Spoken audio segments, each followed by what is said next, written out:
لفنان سامح حسين في مسلسل اللص والكتاب.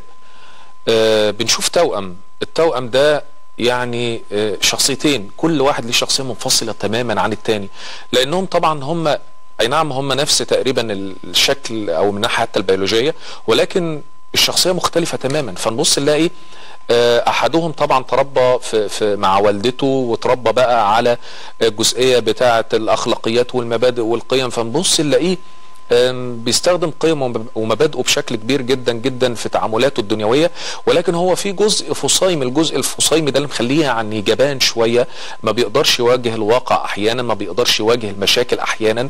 هو بيحاول بقدر الامكان ان هو يعني ياخد الامور باللين وان هو حتى يهرب منها. بنبص نلاقي على النقيض الناحيه الثانيه او الجانب الاخر اخوه اللي هو اتربى في مجتمع اجرامي.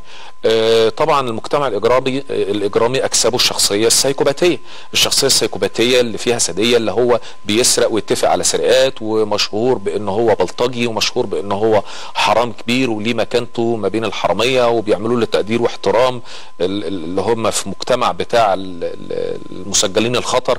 فطبعا هي مفارقة عجيبة، يعني ازاي هنا الانسان اللي هو بقى مجرم ليه مكانة عن الانسان اللي هو اتربى على الاخلاقيات والمبادئ، ودي المفارقة الغريبة والعجيبة في المسلسل. في ذلك الوقت وحينها لم اشعر بنفسي الا وانا احاول ان امزق الكتب التي علمتني الافكار التي امنت بها وصدقتها.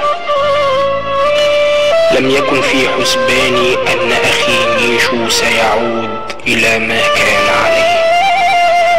لم أكن أدري أن الشر قوي إلى هذا الحد.